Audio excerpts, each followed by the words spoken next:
At first glance of the town of Qualicum Beach, one would never know of the world that existed here in the early 1900s.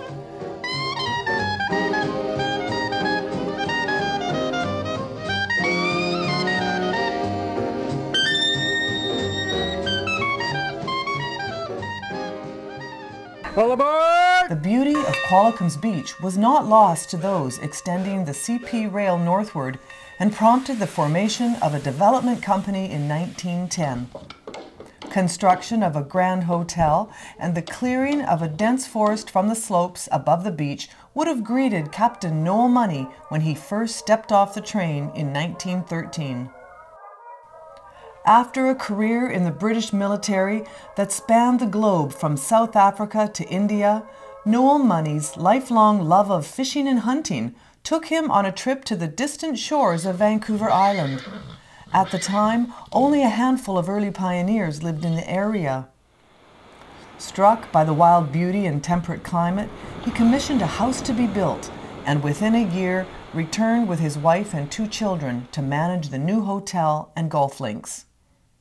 Hotel was owned by the Merchants Trust and Trading Company, and they also owned the golf course and nearly all of the land between the railroad tracks and the waterfront. Roads such as Sunningdale and Hoylake were all named after golf courses in Britain. As the Great War broke out in Europe in 1914, the general returned to Europe to take up his command with the British military.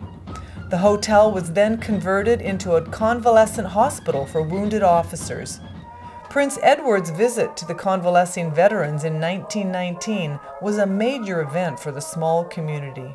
All of the veterans that came to it were officers. They weren't ordinary soldiers. After they recovered, they stayed here in Qualicum. And a lot of the help at the hotel were local women. A number of them wound up marrying the veterans that they were looking after. Upon his return to Qualicum in the early 1920s, the newly promoted Brigadier General Money once again resumed his position as the hotel's manager and congenial host.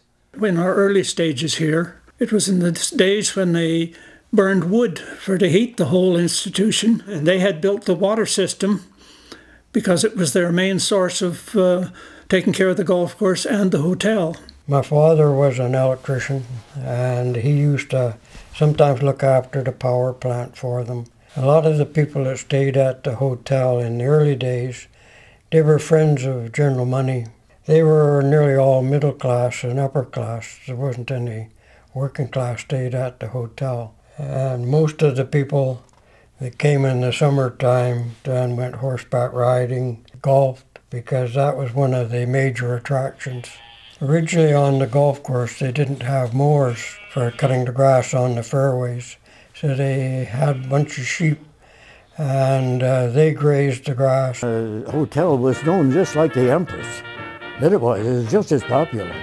And they had a golf course just a few steps down there. Yeah, and all these movie stars and what have you would come.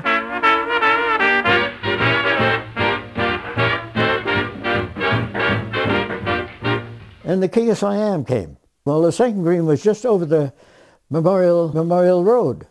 So consequently, this chap came along with an old car, and anyway, it broke down. This chap got out, and he was a monkey wrench in his car when the King of Siam wanted to play through. So they hollered at this guy, "Get your car out of the way. The King of Siam wants to play through." And this guy apparently hollered back, "Yeah, well, I'm the Prince of Wales." Well, there was people from all over that had been acquainted with General Money, you know. A lot of the artists used to come.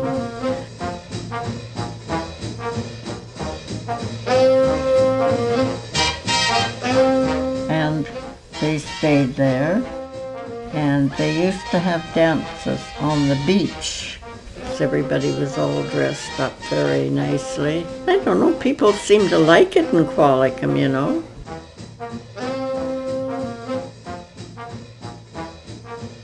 We were all proud of it because it was the gathering place for rich people. That's where Bob Hope and Bing Crosby came. We were just fascinated with these stars coming to Qualicum Beach. Well, he evidently knew a lot of people also from Europe, too. And it was quite an active place, the Qualicum Beach Hotel.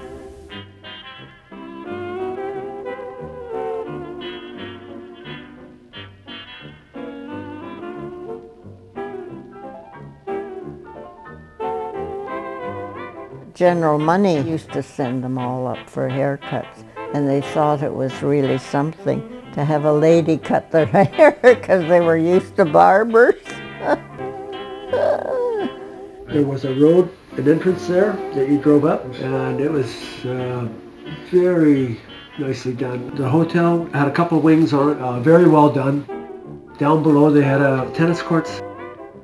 Every year the hotel would put on a number of golf competitions. The 24th of May was the first one. Well, the first job I had as a caddy was in 1935, and I caddied for Bob Filberg, whose name is well remembered now because of the Filberg Festival in Comox. He was a very kind man and taught us how to play golf and also how to caddy. The men would usually pay 75 cents or $1. But the women, they would usually pack their own golf clubs. So we always hoped for lots of men golfing. And a lot of the local people worked there. Well, my father used to paint the flagpole at the hotel every year, and Mother used to have a slight heart attack because he climbed the pole to paint it. It was a hub in the, and the golf course too, was a hub of the town. One of the reasons it existed, I guess. He spent a lot of time fishing, especially to the Alberni Valley on the Stamp River. There was a pool there named the General Money Pool. He used to take me along as his joy boy to pack his gear. So the only thing he wouldn't let me carry was his rod. And what more could a young person, a teenager, want than going out fishing with your boss? And I'll always remember the kid sharing my lunch with General Money. Dad was a good friend of General Money. He admired him, and he admired Mrs. Money too. She was a lovely person. They gave me a French doll when I was born. A real prince to work for. Yeah, he was a very nice person, and his wife. And they had two kids, Gordon and Mary. I used to go down to their house and do her hair, give her a Marcel. I delivered the Saturday Evening Post to him for many years, and he was a good guy who really was nice to the young fellows at the golf course and allowed us to play after we'd caddied. The old-timers around always had stories about him. They used to call him the country squire. It was said that he never once had dirt on his hands, that he never ever worked. He always had a big smile and met everybody. He was very easy to get along with. The general, he made money, but money was made to flow. And when the end of September came along, he packed everything up and went and spent the winter in the Empress Hotel in Victoria. His license plate was #1 of the whole province. And you asked me how he got that. Well, he had pull. There are a lot of conflicting stories about just how much money the Moneys actually had.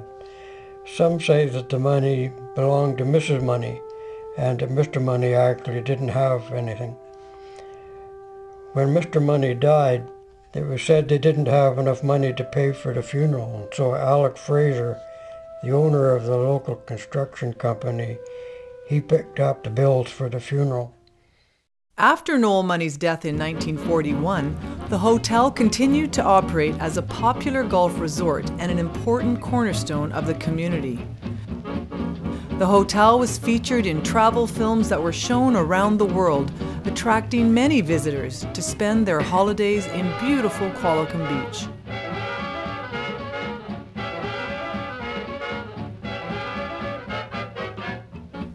Though the buildings and the man have long since gone, Both the Grand Hotel and its first endearing host, Noel Money, played key roles in shaping the growth and character of Qualicum Beach.